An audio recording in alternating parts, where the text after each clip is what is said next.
આત્મા નિરીક્ષણથી સુરતાને આ પરમાત્માને જોડે છે, તેનું કલ્યાણ થાય છે, તે સફળ થાય છે.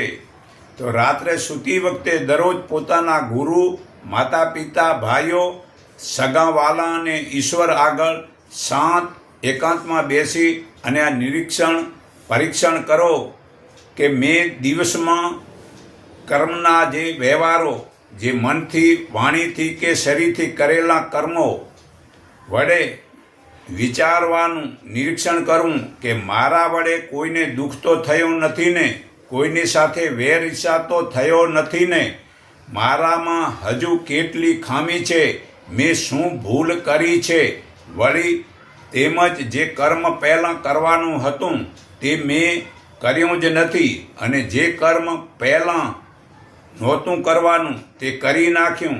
કયા કર્મમાં વધારે સમય લગાવ્યો છે ને કયા કર્મમાં ઓછો સમય લગાવ્યો છે, કયા કર્મો મુખ્ય હતા અને કયા કર્મો સામાન્ય હતા, અને સામાન્ય કર્મોને મુખ્ય બનાવી દીધા વગેરે ભૂલોને જાણીને, તેમજ એ મારા જીવનની પ્રાપ્તિમાં ભૂલ સમજી તે ભૂલ સુધારીને ફરી થવા દઈશ નહીં. અને હવેથી ભગવાન પાસે પણ દરરોજ જીવનને સફળ બનાવવા માટે આત્માબળ જ્ઞાન વડે મન, વાણી અને શરીરથી ગુણો સારા વધારી મનુષ્ય જીવન પણ ઝડપથી શ્રેષ્ઠ બનાવીશ.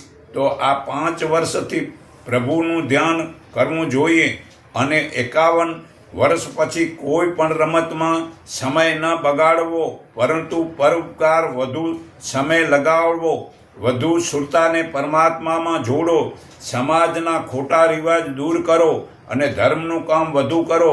ભગવાનને દૂર નહીં, પાસે છે સમજો.